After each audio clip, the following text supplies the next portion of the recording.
Começa agora, Saúde e Mulher, com o Dr. Bruno Leiria.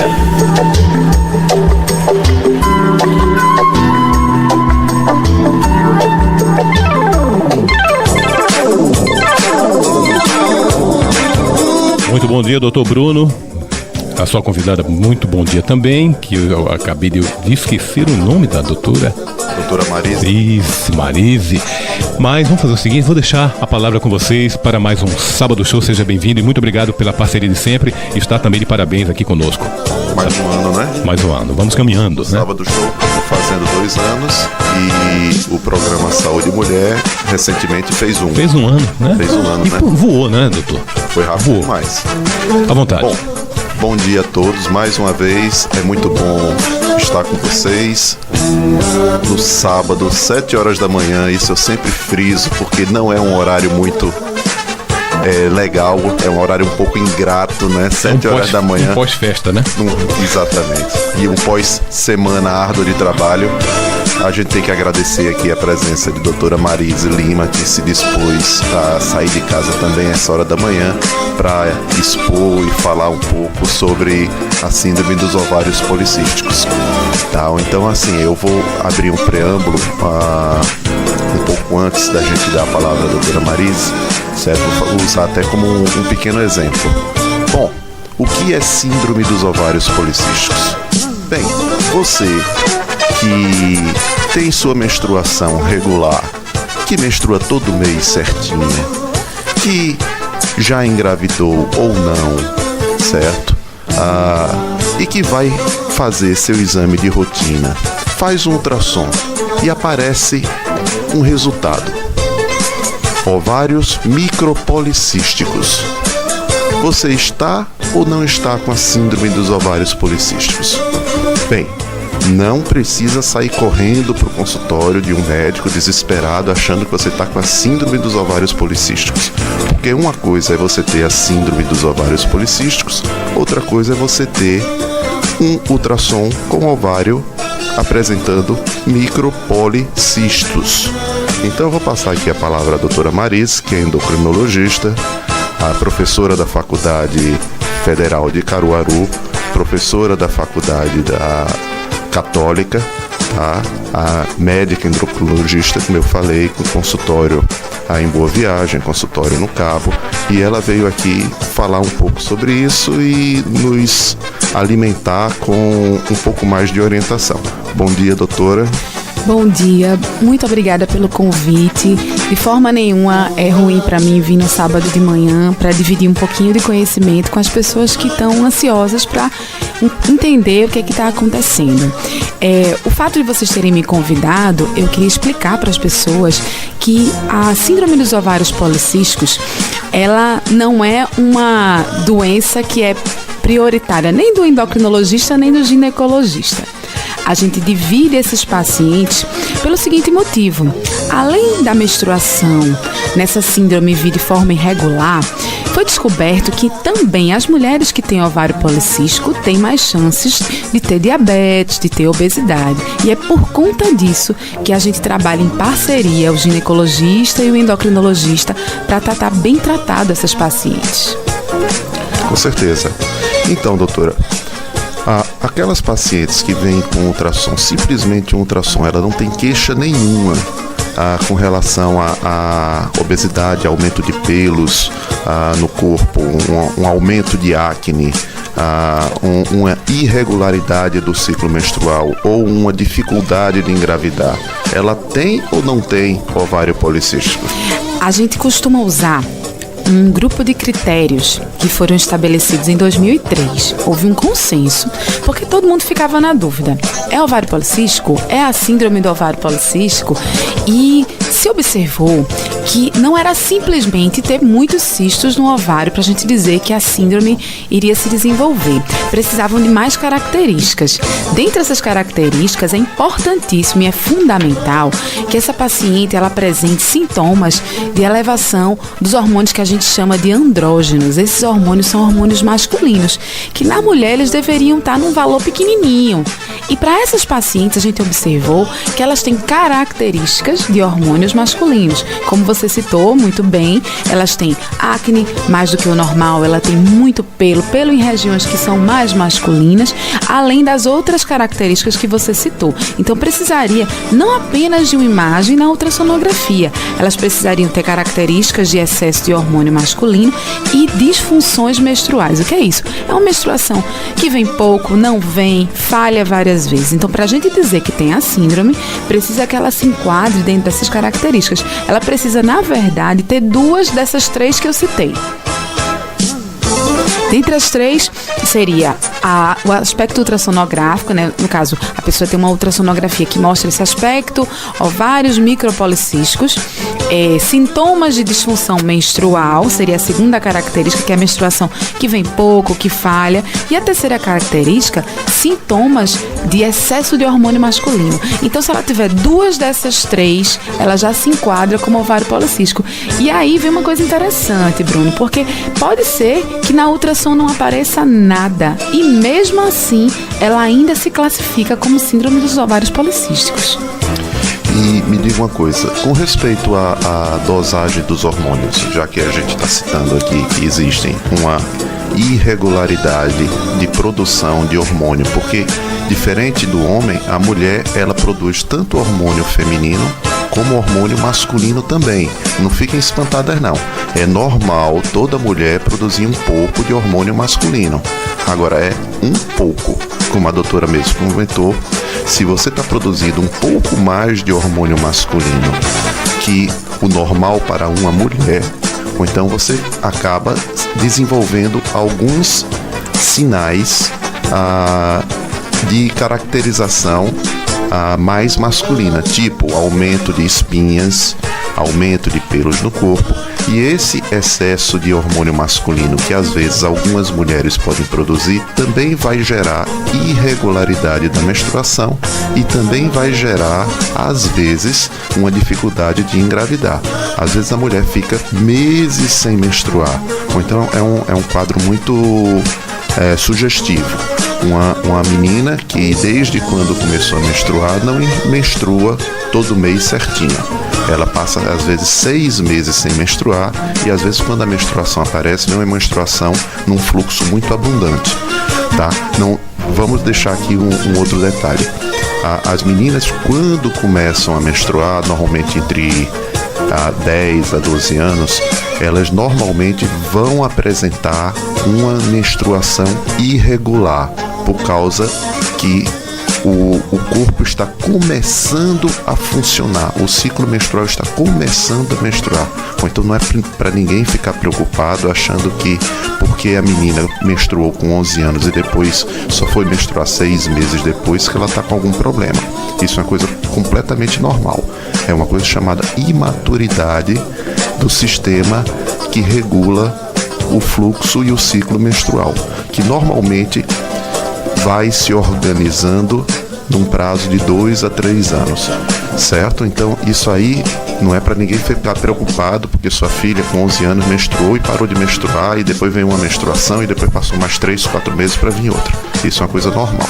A gente está falando aqui de pessoas que já têm uma idade um pouco maior, a partir do 16 anos, assim por diante, que tem apresentado sempre uma irregularidade e principalmente uma ausência de menstruação por meses a fio, tá? Então, isso aí é uma diferença muito grande, tá? Entre uma coisa e outra. Quando você tem uma filha que, mesmo com seus 15, 16 anos, continua com essa irregularidade menstrual, tá? Aí a gente vai acabar fazendo uma pesquisa. E essa pesquisa inclui também uma dosagem de hormônios, como eu estava comentando aqui. Doutora, quando a paciente faz as dosagens de hormônio masculino e as dosagens de hormônio masculino, elas se encontram em níveis considerados normais, mesmo assim a gente pode considerar que a paciente tem ovário policístico? As dosagens hormonais, elas não definem o diagnóstico, elas levantam o nosso grau de suspeição. Então, se as dosagens hormonais estiverem normais, mas a paciente, por exemplo, tiver sinais clínicos, e se a paciente tiver uma ausência de menstruação, além do aspecto ultrassonográfico, ela se torna de um nível alto de suspeição, ou seja, a gente continua considerando que ela pode ter, até porque os hormônios podem demorar um pouquinho para se manifestar laboratorialmente como alterados. Bom, vamos dar um intervalo. Edson já está aqui mandando a gente cortar um pouquinho o programa, que o programa vai se estendendo, vai ficando interessante a conversa. E daqui a 1 minutinho a gente volta.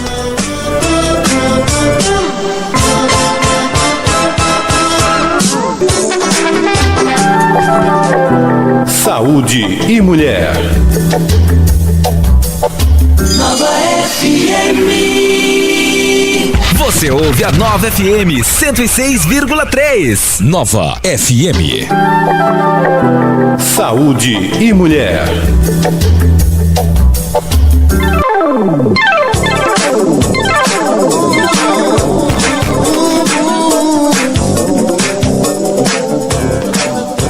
Bom, estamos voltando com o programa Saúde e Mulher, hoje com a participação de doutora Marise Lima, professora da Faculdade Federal de Pernambuco e especialista em endocrinologia, tá? Que é a especialidade que lida com os hormônios, não é, doutora? Isso. Lida muito com pacientes obesos também. Também, Isso. exatamente. E estamos aqui falando sobre a síndrome dos ovários policísticos. Tá, doutora Marise, completando aqui a nossa conversa sobre a história dos hormônios, tá? Então eu acho que a gente poderia dar uma pincelada no que seria o tratamento. Pois é, a gente costuma dizer de uma forma bem engraçada, a gente diz que quando a paciente tem a síndrome dos ovários policísticos, o tratamento é o gosto do freguês. Por quê? Porque a síndrome dos ovários policísticos, ela pode ter vários sintomas diferentes. E a mulher, ela vai estar em vários momentos diferentes da sua vida. Então, vou dar um exemplo para você. Vamos dizer que eu tenho uma paciente com síndrome dos ovários policísticos, que é obesa, não menstrua direito e tá cheia de espinhas. E aí ela chega para mim, doutora, acabei de descobrir que tem um ovário policístico, o que é que eu vou fazer para tratar? Minha primeira pergunta é, você quer engravidar? Porque no caso dela querer engravidar, a gente vai otimizar o tratamento para que ela ovule, para que ela produza óvulos, para que ela consiga engravidar.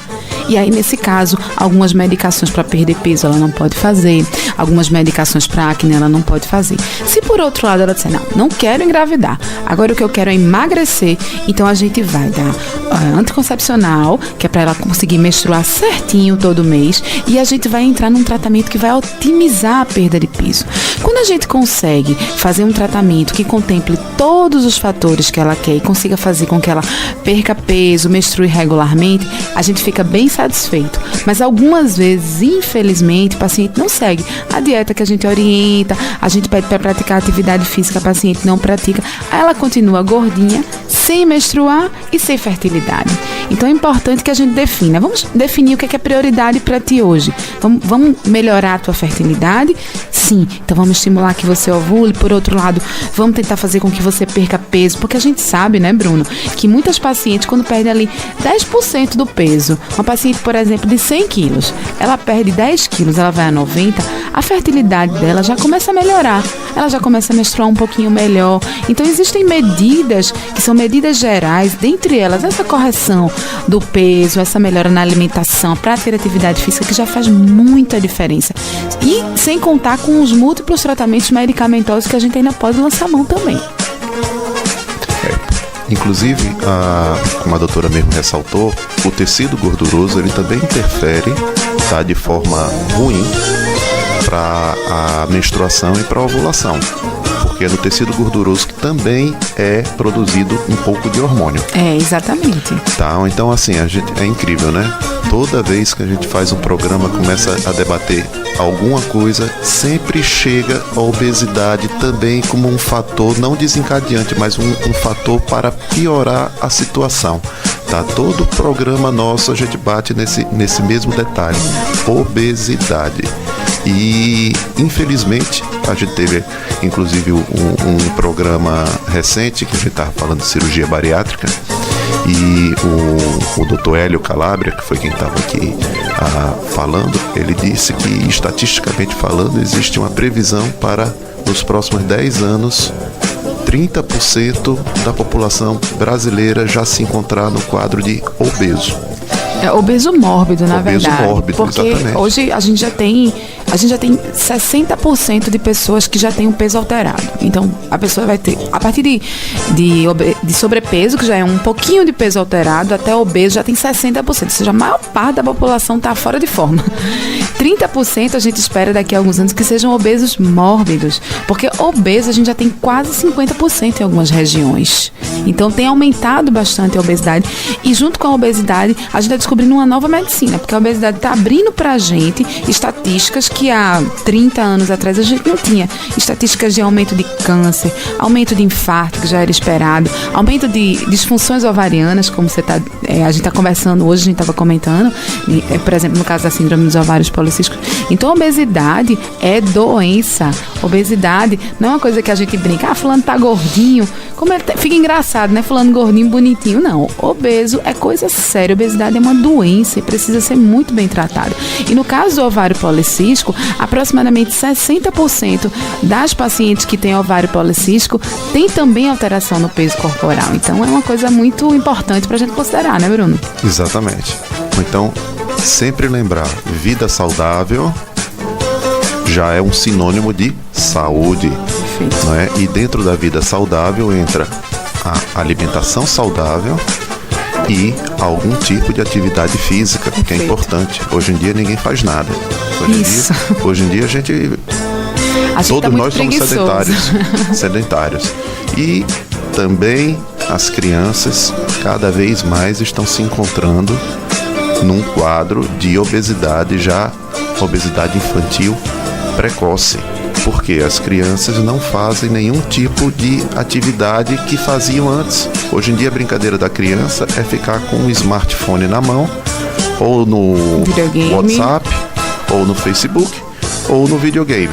Isso. Mas jogar bola, correr, na minha época, empinar pipa, tá? Edson Júnior também. Não, Edson Júnior é um pouco mais antigo, não é, Edson? Mas jogava futebol na rua, batia uma peladinha na rua também. E era bem diferente, né? E devido à violência, hoje em dia, nós mesmos, pais, estamos prendendo nossos filhos dentro de casa. É verdade. Tá com medo da violência. Eu estava comentando com você que na hora que a gente chegou aqui, que eu tenho amamentado, né? O meu bebezinho, ele tem 6 meses. E ontem eu levei ele pra nutricionista. E aí a pessoa ficou meio surpresa. Como é que você levou um bebê de 6 meses para nutricionista? Gente, nessa fase de 6 meses já começa o que a gente chama de programação metabólica. Então, o que você fizer com um bebezinho nessa idade vai fazer com que se repercuta no adulto que ele vai ser. Então, se nessa idade a mãe dá massa para ele, dá biscoito recheado, bota um monte de biscoito machucadinho com leite, dá açúcar para esse bebê, a tendência dele ser diabético, a tendência dele ser obeso no futuro é imensa. Então, a gente tem que começar a programar a alimentação da criança nesse período, estimular que a criança corra, que a criança brinque, até nas férias, fazer com que ele crie hábitos, por exemplo, de fazer esportes. Porque ele volta para as aulas com vontade de fazer algum esporte na escola. Ou seja, é um trabalho que é duro, é contínuo, mas que precisa que a gente comece o mais cedo possível, para evitar que essas pessoas fiquem doentes, como a gente tem visto hoje. É a prática da gente. É interessante, a gente está falando hoje sobre o ovário policístico e você sabe que o perfil, a gente que é médico, eu que sou endócrino, você que é ginecologista, a gente identifica um ovário policístico pelo olhar. A gente vê aquela paciente que entra no consultório, gordinha, com aquela manchinha escura no pescoço, que a gente diz que é por conta da resistência à insulina, e cheia de pelos. A gente já sabe, ela muito provavelmente, se ela tiver menstruação irregular, a chance dela ter ovário policístico é grande. Exato, e com um pouquinho mais de espinha no rosto. Exatamente. Certo, então são sinais que a gente olha e já fica com aquela pulga atrás da orelha. Vou pesquisar ovários policísticos para essa moça. Tá. Então, a gente estava falando aqui do tratamento. O tratamento, como a doutora mesmo falou aqui, muito bem dito, tá? Vai depender muito de cada caso. Não existe um tratamento como uma receita de bolo, onde você entra no Google, digita síndrome dos ovários policísticos e imprime na sua impressora uma receita dizendo qual é o tratamento que você tem que fazer. Não é assim, tá? Então, o Google é uma ferramenta muito interessante, mas é importante você procurar um profissional de saúde. Normalmente você deve procurar um ginecologista junto com o endocrinologista, nesses casos da síndrome dos ovários policísticos. É muito interessante você ter um acompanhamento com esses dois profissionais, porque um vai completar o outro, tá? E a gente vai avaliar vocês, vai definir se vocês realmente estão com a suspeita de terem esse probleminha, dessa disfunção ovariana ou não.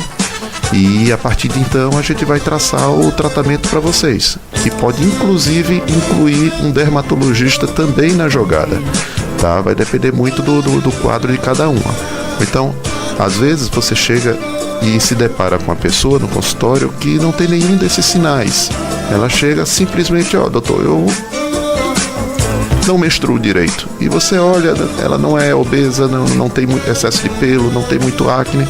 E quando você vai atrás, você também se depara com um quadro de uma disfunção ovariana, de uma síndrome desses ovários policísticos. E você acha até estranho, porque não tem a cara da síndrome dos ovários policísticos. Mas mesmo assim você trata. E o tratamento vai depender do que a paciente tem desejo. Doutor, eu não consigo engravidar. Vamos colocar você para engravidar. Uma das primeiras coisas que a gente solicita é que ela perca uns 5 a 10 quilos. Porque a gente sabe que perdendo vai ter um funcionamento do ovário um pouco melhor.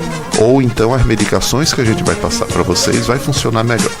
Ou então, doutor, eu tenho um problema que a minha menstruação é louca e quando vem fica horrorosa, mas eu não quero engravidar, eu não tenho problema de espinha no rosto, etc. Tal. Bom, a gente pode passar um anticoncepcional para vocês usarem, para regularizar a menstruação, e diz, quando você tiver interesse em engravidar, a gente pensa num outro tratamento.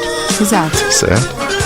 Se você está com muito problema de acne, de espinha, de pelo, de dificuldade de perder peso, que a síndrome dos ovários policísticos também produz uma certa dificuldade, a gente vai incluir nesse nosso grupo do endocrinologista e do ginecologista, um nutricionista também, para fazer uma orientação, tá? Ou então você vê que não é uma coisa que você encontra simplesmente uma receita mágica para resolver a questão. Só lembrar que não use o remédio do seu vizinho, da sua amiga, que isso é mais uma coisa importantíssima, que a pessoa pode se prejudicar demais. Isso é outro detalhe, né?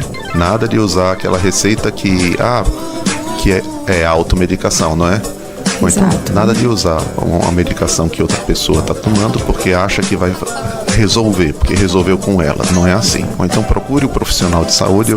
Eu vou, aqui o nosso programa já está terminando, tá? Eu vou abrir o espaço para a doutora Milene falar sobre os seus contatos, né? Seria muito importante, tá? Eu acho que todo mundo está interessado em saber o telefone do consultório da doutora para poder de repente conversar com ela mais profundamente a respeito de alguma outra questão. Por favor, doutora. Antes, eu gostaria de agradecer a sua presença mais uma vez aqui no programa.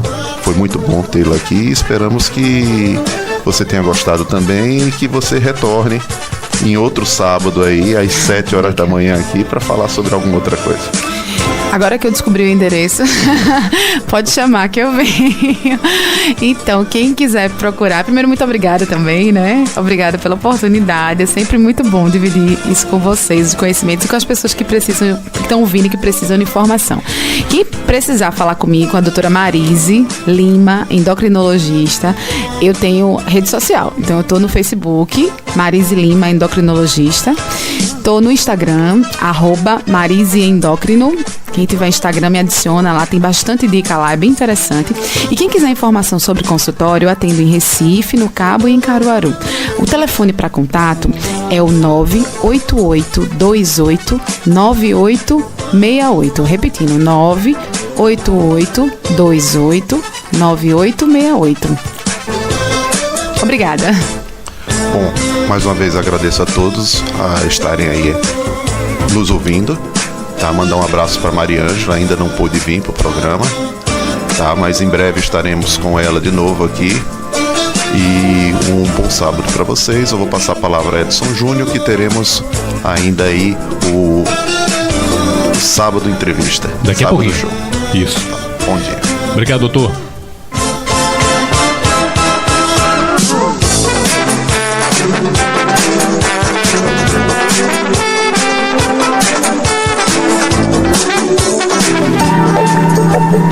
Você acabou de ouvir Saúde e Mulher, com o Dr. Bruno Leiria.